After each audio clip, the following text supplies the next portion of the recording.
오늘 이 시간에는 인생의 요단강을 건너야 할 때라는 말씀으로 여러분과 은혜를 나누기를 원합니다.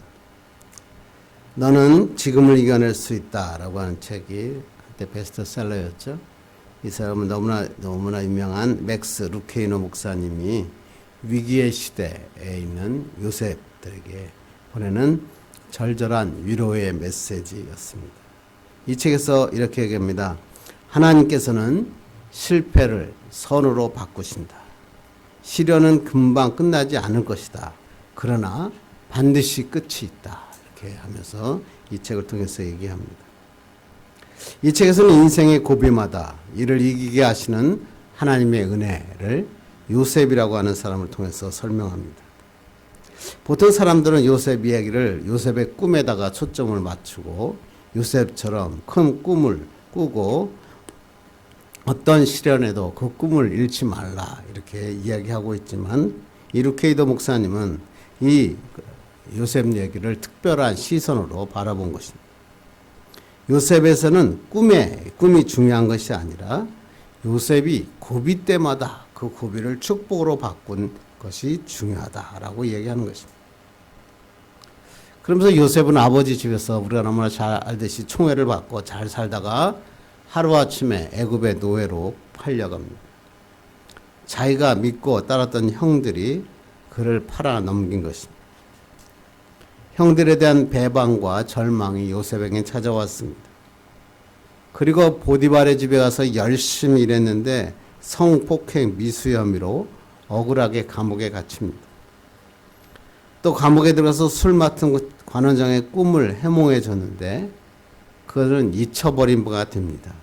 그리고 결국 버림을 받게 됩니다.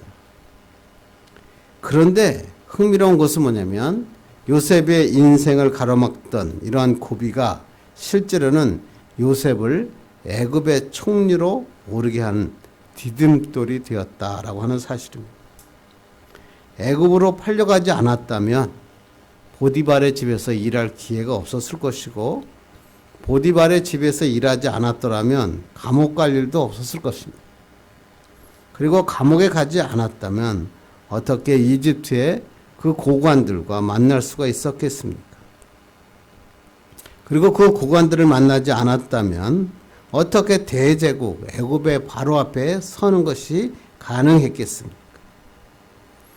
그리고 또 바로 앞에 서지 않았더라면 그에게 주어진 꿈을 사용할 기회가 없었을 것입니다. 결국 요셉에게 있어서 이 고비라고 생각했던 고난의 순간은 모든 것을 결과적으로 보면 요셉을 총리로 애굽의 총리로 이집트의 총리까지 오르게 한 디딤돌이 되었다라고 얘기하는 것입니다. 그래서 나중에 요셉은 이 얘기를 이렇게 얘기합니다. 창세기 50장 20절 읽겠습니다. 시작. 당신들은 나를 해하려 하였으나 하나님은 그것을 선으로 바꾸사 오늘과 같이 많은 백성의 생명을 구원하게 하시려 하셨나니. 이게 요셉의 아주 뛰어난 요셉의 아름다운 성품이죠. 당신들은 내 앞에 고비를 안겨주고 내 앞길을 가로막았지만 내가 하나님과 동행하며 그분을 신뢰했을 때 하나님께서는 그것을 축복의 기회로 만들어 주셨다라고 요셉은 고백한 것입니다. 이 책에서 저자는 굴 속에 갇히고 위기가 끊이지 않고 그 다음에 감옥에 갇힌 요셉, 이 요셉을 이 시대의 젊은이 그리고 자신과 동일시합니다. 우리도 요셉처럼 굴 속에 빠지는 위기 상황에 처할 수가 있고 크건 작든 간에 큰 위기를 겪고 있다는 것입니다. 그리고 그 상황에서 원망하거나 복수의 칼날을 가는 사람도 있다는 것입니다. 그러나 그리스도인은 묵묵히 믿음을 가지고 기다렸던 요셉의 삶을 통해서 하나님은 악을 선으로 바꾸신다 라는 믿음을 가지라 이렇게 얘기합니다. 요셉의 인생은 형들의 배신, 억울한 옥살이, 24개월의 콩밥, 무려 13년의 고난의 시간에서 세계 최강 대국의 제2인자로 등극했다는 것입니다. 그러므로 우리는 하나님께서 일을 마치실 때까지 기다려야 한다는 것입니다. 우리에게는 좋은 날도 있고 나쁜 날도 있습니다. 그러나 중요한 것은 하나님은 좋은 날이건 나쁜 날이건 모두 계신다는 것입니다. 그리고 좋은 날과 나쁜 날을 다 사용하셔서 하나님의 뜻을 이루어 간다는 것입니다. 그리고 하나님께서는 악을 선으로 바꾸시는 것을 잊지 말라라고 이 목사님은 얘기합니다. 그리고 요셉이 고비를 축복으로 바꾼 비결은 딱 하나입니다. 고비가 찾아올 때마다 하나님께서 동행하셨고 요셉은 믿음으로 그것을 건넜다라고 하는 것입니다. 우리도 우리 인생을 살아가면서 이 요셉과 같은 고백이 필요하다는 것입니다. 우리 인생의 요단이 갚을 길을 막을 때도 두려워하거나 상처받거나 주저앉게 되면 참된 믿음의 열매를 맺을 수가 없습니다. 그러나 아무리 인생의 요단강이 크게 보여도 이 요단강 앞에서 바른 믿음의 자세를 가지고 하나님의 말씀대로 행하게 되면 요단강 너머에 하나님께서 우리를 위해서 계획하고 준비하시는 적과 꿀이 흐르는 축복의 땅을, 약속의 땅을 밟게 되는 것입니다. 지금 우리의 삶은 어떻게 보기에는 이런 실패가 없을 만큼 완벽한 실패를 경험한 것처럼 보일 때도 있습니다. 그런데 하나님께서는 그 실패를 미래를 위한 훈련, 연단, 교육의 기회로 삼으십니다. 완벽한 기회로 만들어가고 계시다는 것입니다. 그러므로 우리는 실패 자리에 섰을 때 무기력하게 손을 놓고 기다리는 것이 아니라 흐트러트림 없이 기도하고 믿음으로 하나님께 집중하며 기다려야 합니다.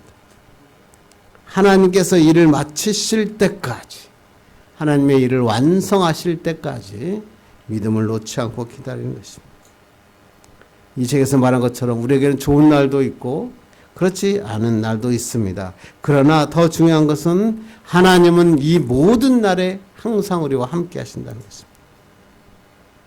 그러므로 진짜 믿음을 가진 사람은 고난을 피하는 것이 아니라 고난을 이겨내는 것입니다. 왜냐하면 우리가 기다리는 동안 하나님이 일하시기 때문에 그렇습니다. 하나님은 정확한 때에 하나님의 방법으로 우리를 도와주십니다. 이것을 잊지 말아야 합니다. 그래서 너는 지금을 이겨낼 수 있다라는 책에서 인생의 고비마다 일으켜 세우시는 하나님의 마음을 깨닫고 다시 일어나자. 너는 지금을 이겨낼 수 있다. 그리고 지금은 하나님이 일하실 때이다. 라고 엑스 루케이더 목사님은 이야기한 것입니다. 그렇습니다. 우리의 인생을 살다 보면 좋은 일도 있고 그렇지 못한 경우도 만나기도 합니다. 그래서 인생은 통과해야 될 고비가 있다. 마디가 있다. 그런 얘기하죠. 반드시 통과해야 될 어떤 사건이나 단계가 있다는 것입니다. 어릴 때는 학교에 입학하는 것, 졸업하는 것이 중요한 마디가 되기도 하고 청년 때는 직장이나 결혼이 인생의 중요한 마디가 되기도 합니다. 그리고 또 살다 보면 갑자기 찾아온 시련 또는 위기가 인생의 고비가 되기도 합니다. 그래서 이 인생의 고비, 인생의 마디를 우리는 인생의 요단강이다 이렇게 얘기하기도 합니다. 이 인생의 요단강이 우리 앞길을 쾅 막을 때 인생의 가던 길을 멈추게 할 수도 있고 그러나 그것을 건너가면 축복의 삶을 사는 것입니다. 그러므로 중요한 것은 뭐냐면 내 앞에 인생의 요단강이 있느냐 없느냐가 중요한 게 아니라 이 인생의 요단강을 어떻게 건너가느냐 그것이 중요한 것입니다. 왜? 성경은 우리가 인생의 요단강을 건너가면 하나님의 약속의 땅, 축복의 땅, 너의 인생을 업그레이드하게 하시겠다라고 말씀하는 것입니다. 그러나 실패하면 이제는 다시 방황하는 이 광야의 방황의 길을 걸어갈 수밖에 없다는 것입니다. 그러므로 우리 인생의 고비를 만났을 때 우리의 인생의 요단강을 만났을 때 어떻게 건너가느냐, 어떻게 건너가야 하나님의 참된 축복을 누리며 살 수 있느냐, 그게 중요한 것입니다. 우리가 잘 아는 대나무 보죠. 대나무는 아무리 바람이 불어도 꺾어지지 않습니다. 부러지지 않습니다. 왜 그럴까요? 대나무는 중간중간마다 마디가 있기 때문에 그렇습니다. 대나무는 가느다래요. 굵기도 가느다고. 그런데 높이 자랍니다. 부러지지 않습니다. 왜? 그래서 나무는 25cm에서 40cm마다 마디가 항상 있기 때문에 그렇습니다. 그래서 이 마디마다 힘을 가지게 되는 것입니다. 그런데 이 마디를 통과하는 것이 쉽지 않은 것입니다. 대나무도 성장하면서 이 마디를 통과하고 난 후에야 비로소 성장을 경험한다는 것입니다. 그런데 이러한 마디는 대나무에만 있는 것이 아니라 우주와 대자연 속에도 있습니다. 계절, 절기라고 하는 절자가 바로 마디절자입니다. 또 뿐만 아니라 사람에게도 매듭이 있습니다. 손가락도 매듭이 있고 마디가 있습니다. 오장육부 혈관에도 다 마디가 있습니다. 뿐만 아니라 우리의 인생에도 마디가 있습니다. 그런데 이 마디는 그냥 생기는 게 아닙니다. 고통과 상처를 통해서 만들어집니다. 마디를 건너가는 것이 쉽지 않습니다. 그것이 아픔이고 시련입니다. 그런데 마디를 지나고 나니까 그것이 바로 도약의 기회이고 축복의 역사인 것을 알게 됩니다. 그래서 이 마디를 어떻게 건너가느냐, 내 인생의 요단강을 어떻게 건너가느냐에 따라서 내가 하나님의 놀라운 축복의 사람으로 살 수 있는가를 결정하는 것입니다. 그렇다면 이런 고비를 만났을 때, 우리의 인생의 요단강을 만났을 때 우리는 어떻게 건너갈 수 있습니까? 성경은 단순합니다. 우리의 인생에 이런 곤상이 왔을 때 인생의 요단강을 건너는 방법은 뭐라고요? 바른 믿음을 갖는 것이다. 바른 믿음을 갖는 것입니다.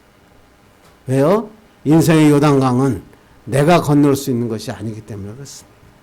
우리의 노력만으로 인생의 요단강을 건너기는 쉽지 않습니다.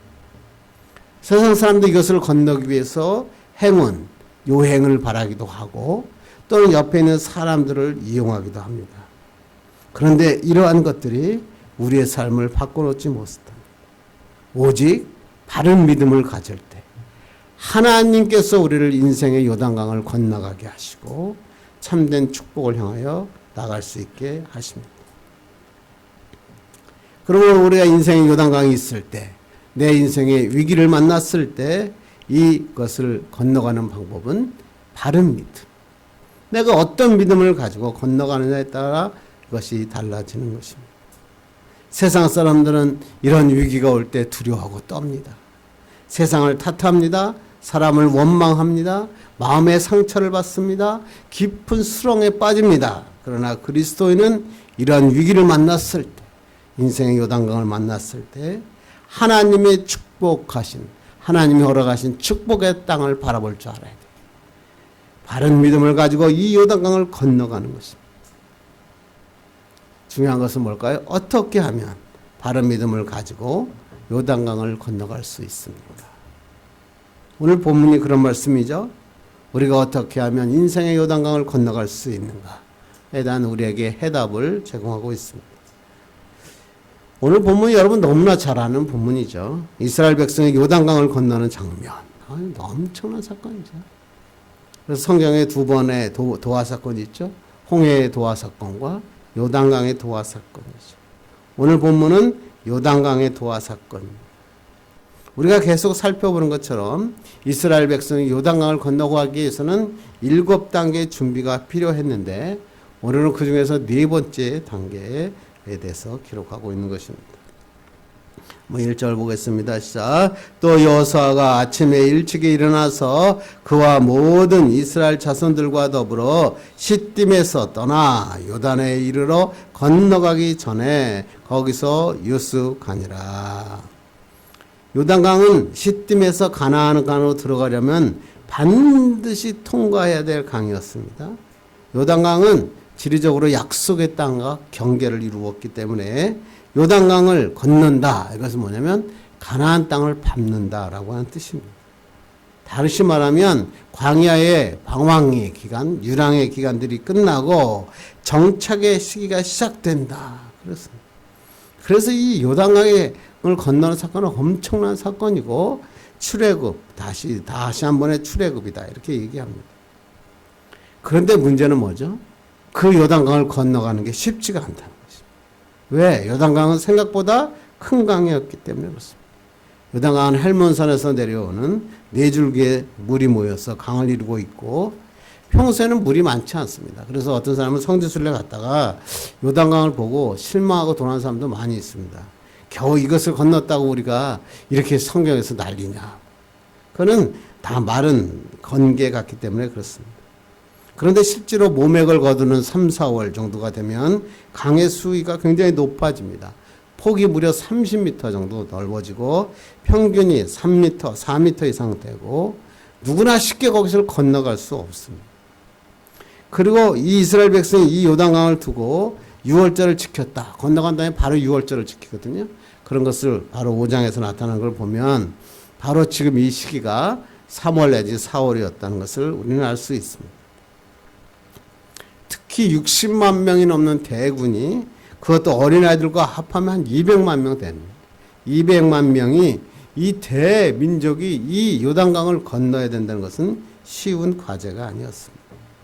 그런데 문제는 뭐냐면 어렵다 쉽다가 문제가 아니라 하나님께서는 이 너희들이 이스라엘 백성이 반드시 이 강을 건너가야 된다 그러니 그래야 너희가 내가 약속한 하나님의 가나안 땅으로 들어갈 수 있다라고 한 것입니다. 그래서 이 요단강은 이스라엘 백성의 큰 의미를 갖고 있죠. 이것은 뭐냐면 자기를 가로막는 강이니까 고비, 고난, 위기라고 할 수 있죠. 그러나 동시에 뭐야? 이것을 통과하게 되면 축복, 약속의 땅, 그러니까 축복의 관문이라고 하는 것입니다.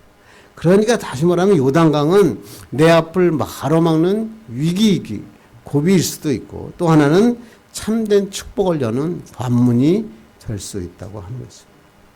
그래서 우리는 이 이스라엘 백성은 이 요단강을 어떻게 건너가느냐, 건너가지 못하느냐에 따라서 약속의 땅을 축복으로 받을 것인가 아니면 더 나쁜 생활을 통해서 더 긴 시간을 광야를 방황하게 될 것인가가 결정되는 것입니다.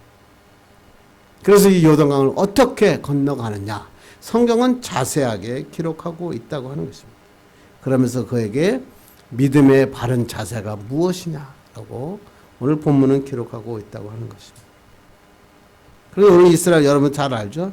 이스라엘 백성은 요단강을 건너갑니다. 그리고 하나님께서 약속하신 적과 꿀이 흐르는 가나안 땅으로 들어가 정복합니다. 인간적으로 보기에는 불가능한 길이었는데 요단강을 건너간 것입니다. 그래서 성경은 중요하죠. 성경은 그 사건을 기록하는 게 중요하지 않아요. 성경은 이 불가능한 요단강을 어떻게 건너갈 수 있었는가, 그리고 너희들은 이걸 통해서 바른 믿음의 자세가 무엇인가를 오늘 본문은 우리에게 설명하고 있다고 하는 것입니다. 제가 저번에도 한번 이야기한 사람이 있죠. 조앤 롤링. 참 2008년도에 미국 하버드 대학교 밑에 보면 하버드 대학에서 연설하고 있는 모습이 나오죠. 미국 하버드 대학 졸업식에서 조앤 롤링이라고 하는 여자가 와서 졸업 연설을 했습니다. 옥스퍼드 대학에 지원을 했지만 떨어지는 바람에 옥스퍼드 못하고 엑시터 대학에서 이 여자는 불문학을 공부했다고 합니다. 그런데 10년 동안 투병 생활하던 어머니께서 돌아가시고 포르투갈에 건너가서 영어 선생을 합니다. 거기서 한 남자를 만나 결혼했지만 남편의 폭력 때문에 3년 만에 이혼하고 4개월 된 딸과 함께 영국에 다시 돌아옵니다. 돌아와 보니 영국에는 일자리가 없었고 할 수 없이 정부에서 주는 생활보조비 65파운드를 받으면서 삽니다. 그랬던 그녀가 1996년도에 책 한 권을 출판합니다. 그러면서 인생 전체가 바뀝니다. 여러분이 그 책 너무나 잘 알죠? 해리포터 시리즈. 이 책은 성경책 다음으로 세계에서 가장 많은 책이 팔렸다. 그렇게 얘기해요. 전 세계적으로 4억 5천만 권이 팔렸다고 합니다. 이 소설의 저자가 바로 조앤 롤링입니다. 그는 어릴 때부터 교회를 다녔고 지금도 스코틀랜드의 교회에서 출석하고 있고 하버드대학 졸업식에서 그는 이렇게 얘기합니다. 나는 대학을 졸업하고 7년 동안 엄청난 실패를 겪었습니다. 그리고 짧았던 결혼 생활은 결국 파국으로 끝이 났습니다. 딸이 하나 달린 미혼모에 실업자 신세였기 때문에 가난까지 닥쳐왔습니다. 누구와 보아도 난 실패한 사람이었습니다. 그 시기에 나는 정말 힘들었고 긴 그 터널이 언제 끝날지도 알 수 없었습니다. 그러나 내 인생을 바꾸는데 마법은 필요하지 않았습니다. 왜냐하면 그 힘은 이미 내 안에 주어졌기 때문입니다. 그러면서 그는 이렇게 얘기합니다. 내가 믿는 것은 하나님이지 마법을 믿는 것이 아니었습니다. 하나님께서 이미 나에게 힘을 주셨습니다. 그의 마음속에 이미 주어진 이 하늘을 향한 믿음이 자신의 인생을 바꾸어 놓았다는 것입니다. 조앤 롤링을 바꾼 것은 세상의 마법이 아니라 하나님께서 그에게 주신 믿음의 힘이었다라고 하는 것입니다. 인생의 요단강이 찾아왔을 때, 위기가 찾아왔을 때 이것을 건너는 가장 중요한 것은 바른 믿음을 갖는 것입니다. 물론 노력이 안 필요하다 이런 얘기 아닙니다. 그러나 우리의 노력만으로는 풀리지 않는다는 것입니다. 그래서 사람들 어떤 사람은 행운, 요행, 매직 이런 것을 기대합니다. 그러나 오늘 조앤 롤링이 필요하잖아요. 내 인생에는 매직이 필요하지 않았습니다. 하나님이 나에게 주신 힘이 필요했습니다. 하나님이 주신 믿음의 힘이 우리를 인도하시는 것입니다. 이러한 요당한 우리의 인생에만 찾아오는 것이 아니라 우리의 신앙에도 찾아오죠. 믿음 생활을 했는데 기도했는데 일이 더 안 되는 거예요. 예배했는데 그렇게 부르짖었는데 내 인생에 자꾸만 어려움이 찾아오는 것입니다. 그때 중요한 건 뭘까요? 이 요단강을 건너가는 거예요. 건너가야 하나님이 계획하신 놀라운 땅을 밟을 수 있다고 하는 것입니다. 그래서 우리에게 중요한 것은 내가 어떠한 역경이나 고난이나 고비나 요단강이 찾아왔느냐 그게 중요한 게 아니라 내가 이 고난이나 역경을 요단강을 어떻게 건너갈 수 있느냐 그게 중요한 거 아닙니까? 그래서 오늘 본문에 이스라엘 백성이 요단강을 건넌 사건을 살펴보면서 우리가 인생의 요단강을 찾아왔을 때 인생의 고비가 찾아왔을 때 어떻게 하면 건너갈 수 있는가 살펴보고 은혜 받기를 주님의 이름으로 축원합니다. 첫째, 인생의 요단강을 건너가기 위해서 제일 중요한 건 뭐예요? 첫째, 시딤을 떠나야 한다. 내가 인생의 요단강을 건너기 위해선 가장 먼저 시딤을 떠나야 하는 것이다. 내가 머물던 곳을 떠나 하나님을 향해 달려가야 그때부터 하나님의 축복의 역사가 일어나는 것입니다. 한번 1절 다시 보겠습니다. 시작. 또 여호수아가 아침에 일찍 일어나서 그와 모든 이스라엘 자손들과 더불어 시딤에서 떠나 요단에 이르러 건너가기 전에 거기서 유숙하니라. 여호수아는 아침에 일찍 일어나서 그동안 머물렀던 시딤을 떠났다. 그렇게 지켜보죠. 여호수아가 그렇게 새벽마다 기도하는 사람이었던 거죠. 여기서 시딤이라는 단어가 아카시아 나무라고 하는 뜻입니다. 이 지역에는 아카시아 나무가 굉장히 많았고 이스라엘 백성들이 마지막에 진을 쳤던 곳이죠. 또 모세가 고별 설교를 한 것이 바로 이 시딤이었고 여호수아를 후계자로 위임한 곳이 바로 이 시딤이었습니다. 그래서 이스라엘 민족에서는 참 중요한 아주 축복의 장소였던 것입니다. 그런데 이 장소는 이렇게 좋은 추억만 갖고 있는 것이 아니라 좋지 못한 추억도 갖고 있습니다. 왜냐하면 시딤의 원래 이름은 아벨 시딤입니다. 여기서 이스라엘 백성들이 모압 여인과 음행하다가 하나님께서 이들을 심판합니다. 그래서 민수기 25장 1절로 9절 읽겠습니다. 시작. 이스라엘이 시딤에 머물러 있더니 그 백성이 모압 여자들과 음행하기를 시작하니라. 그 연병으로 죽은 자가 24,000명이었더라. 이스라엘 백성이 시딤에서 영적인 간음을 한 거죠. 하나님 대신 다른 신들을 섬기고 육적인 음란을 동시에 하는 것입니다. 하나님께서 가장 싫어한 거 아니에요? 하나님이 막 진노하셨어요. 그래서 연병을 내렸어요. 연병으로 몇 명? 24,000명이 그 시딤에서 죽고만. 이 사건은 여러분 너무나 잘 아는 사건이죠. 발람이라고 하는 거짓 선지자 때문에 일어난 사건 아닙니까? 발람이 모압왕 발락에게 돈을 받고 이스라엘을 저주하려고 합니다. 그런데 하나님께서 탁 박으시죠. 그때 발람이라고 하는 사람은 선지자 아닙니까? 하나님께서 막으시면 끝내면 돼요. 잘못할 수도 있어요.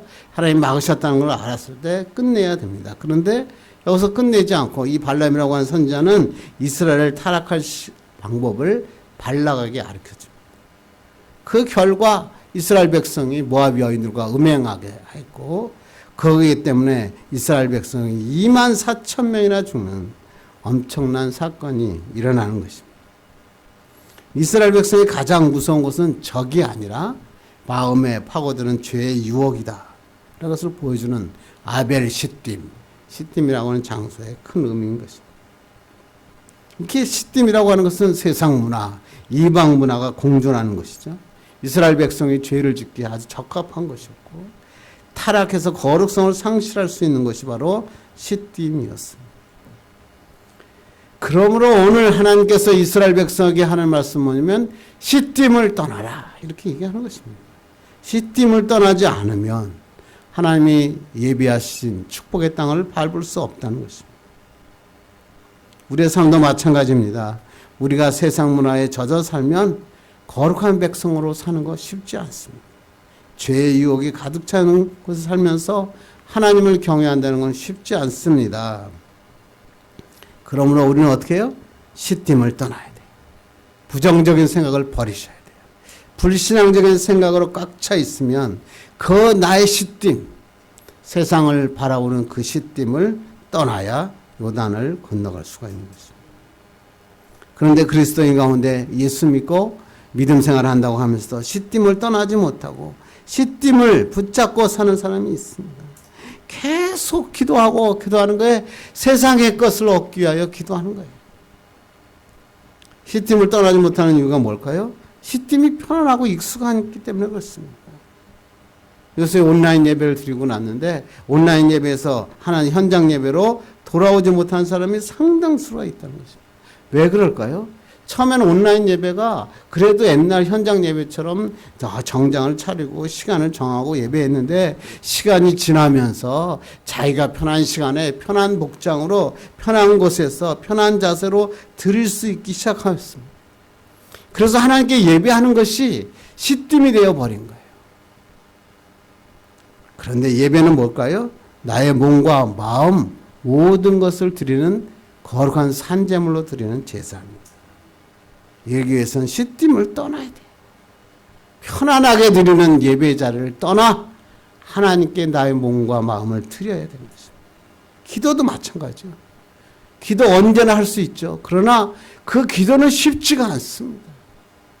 편안한 자리 침대를 떠날 때, 침대를 떠나 무릎을 꿇을 때 하나님의 역사가 시작되는 거예요. 시딤을 떠나지 않으면 하나님께서 아무리 놀라운 것을 준비하셔서도 그 준비한 것을 얻을 수 없습니다. 또 시딤을 떠나지 못하는 이유가 뭘까요?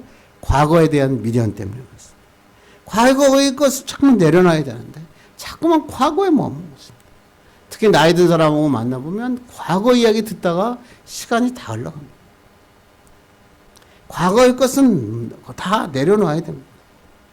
예수 믿었다면 이제 과거의 것은 버리고 하나님이 예비하신 그 미래를 향하여 달려가는 것입니다. 그렇게 할 때 하나님의 놀라운 축복의 역사가 일어납니다.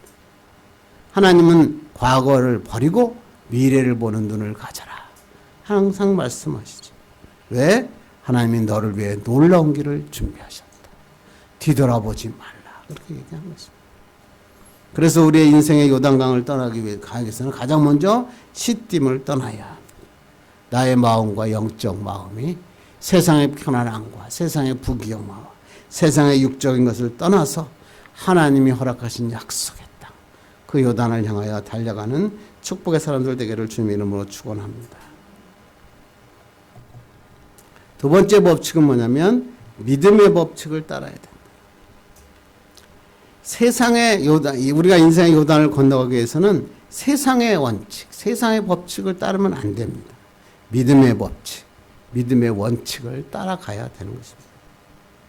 우리 한번 3절 한번 읽겠습니다. 시작. 백성에게 명령하여 이르되 너희는 레위 사람 제사장들이 너희 하나님 여호와의 언약궤를 매는 것을 보거든 너희가 있는 곳을 떠나 그 뒤를 따르라.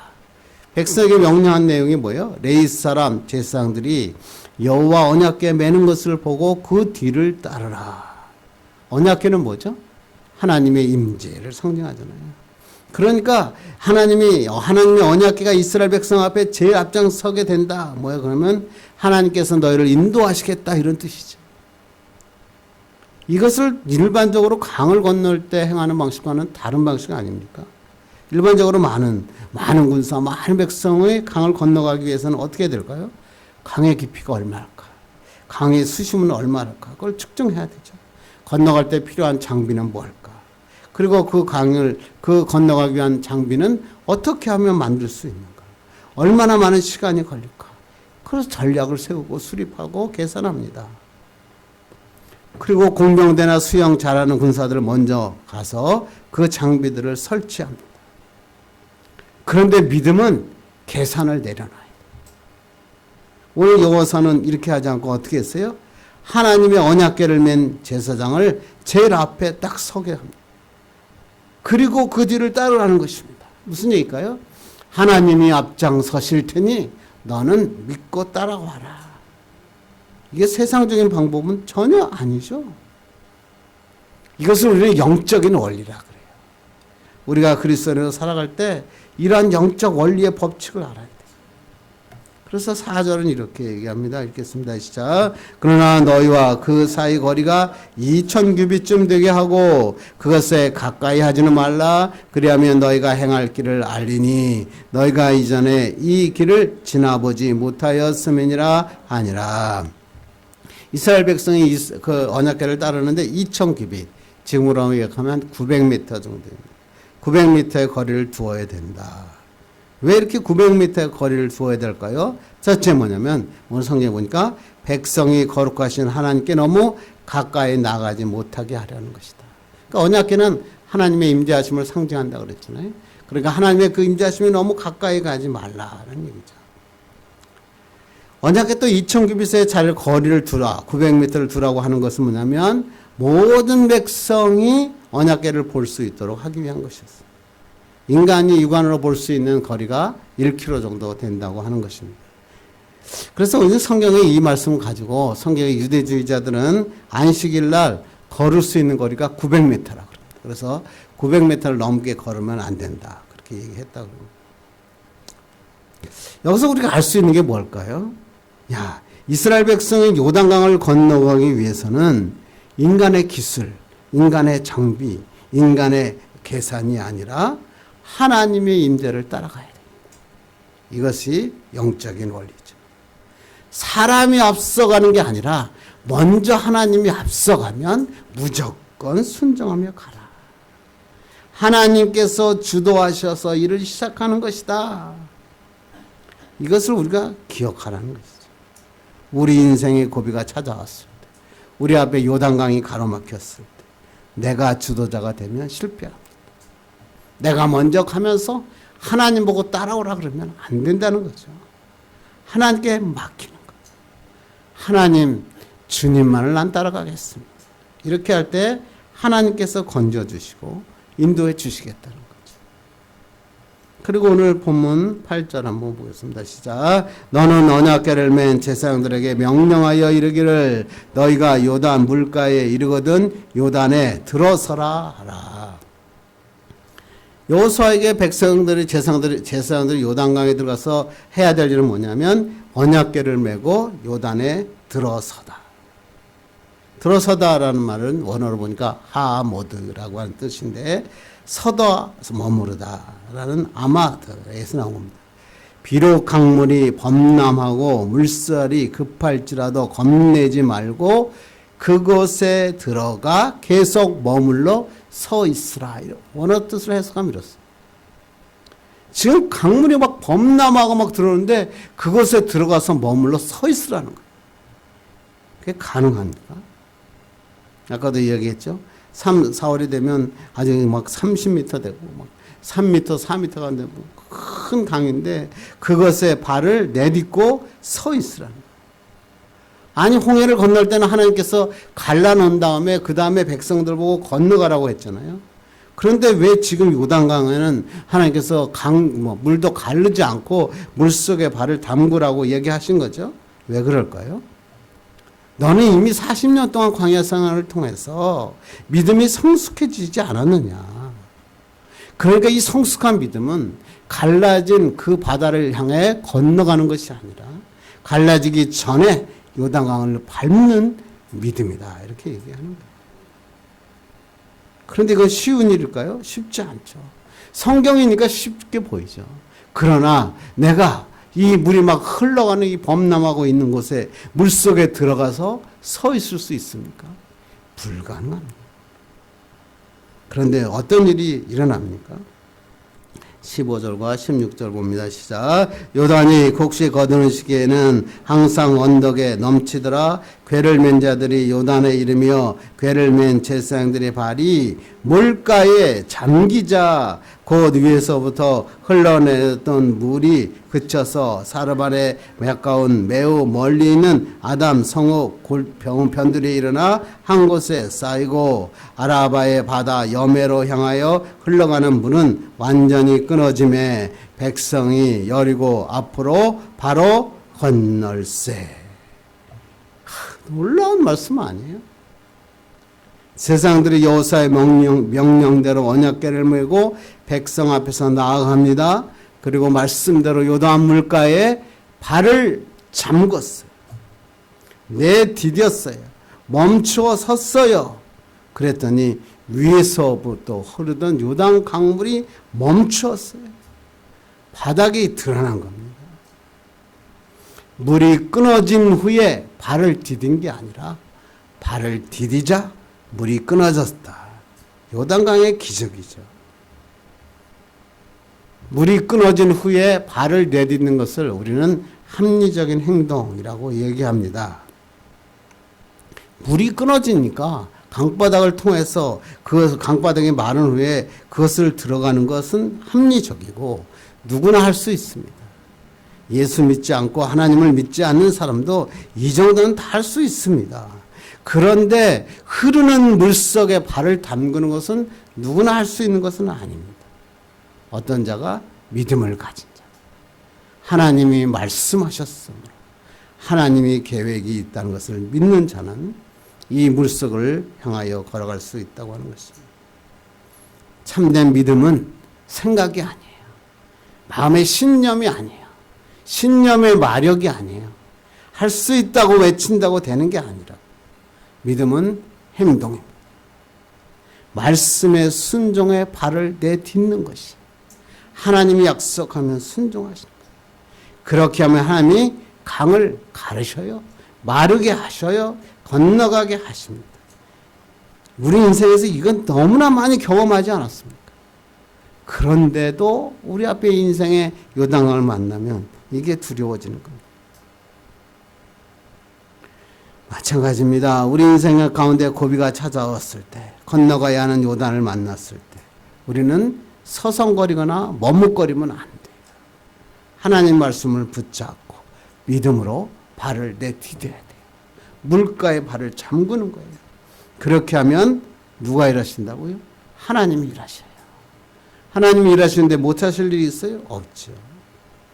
도저히 불가능해 보였던 요단강이 갈라진 거 아닙니까? 하나님이 약속하신 적과 꿀이 흐르는 땅을 주신 것 아닙니까? 이것이 하나님의 은혜죠. 이것이 나의 삶이 돼야 되지. 성경에 기록된 삶이 아니라 내 인생이 돼야 되는 것입니다. 내 인생의 요단강은 난관이 아니에요. 축복의 길을 여는 관문입니다. 그러므로 믿음의 원칙, 법칙을 따라 이 관문을 건너가셔야 돼요. 그리스도인에게는 아무리 어려운 문제가 찾아와도 그것 때문에 인생을 멈추시면 안 돼요. 그것을 포기하면 안 돼요. 믿음으로 건너는 것입니다. 이것을 믿음이라 오늘도 성경은 이야기하고 있다고 하는 것입니다.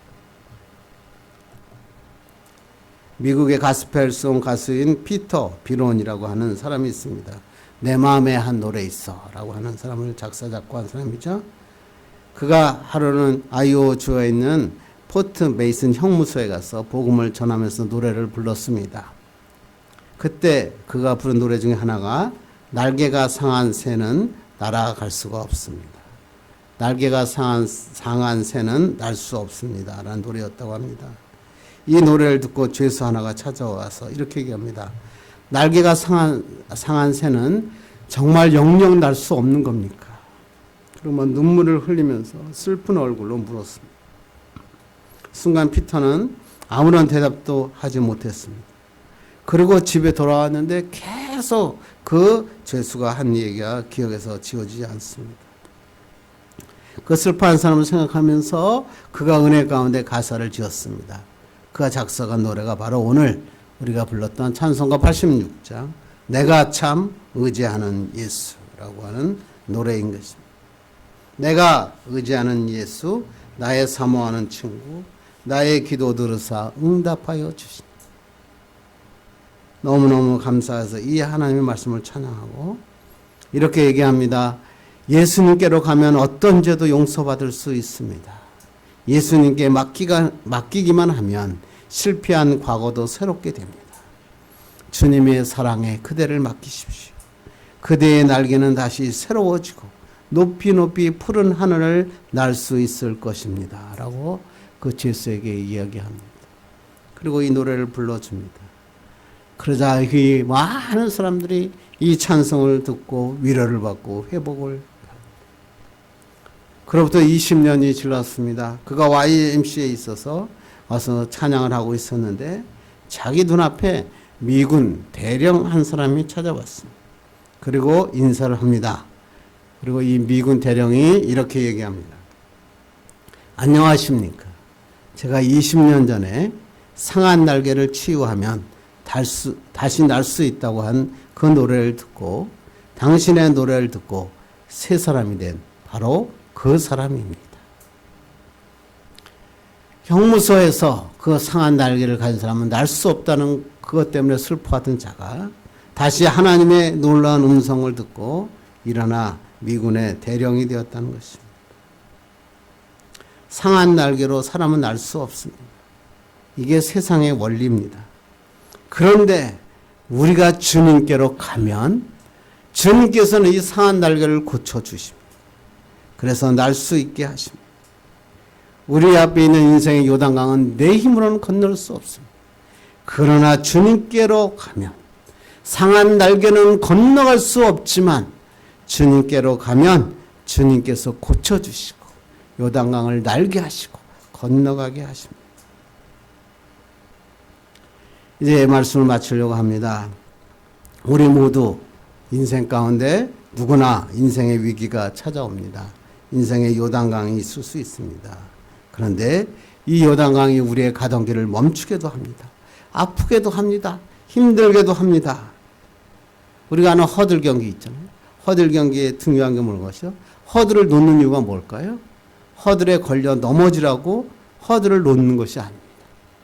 허들을 뛰어넘어 달려가라 라고 하는 게 허들 경기 아닙니까?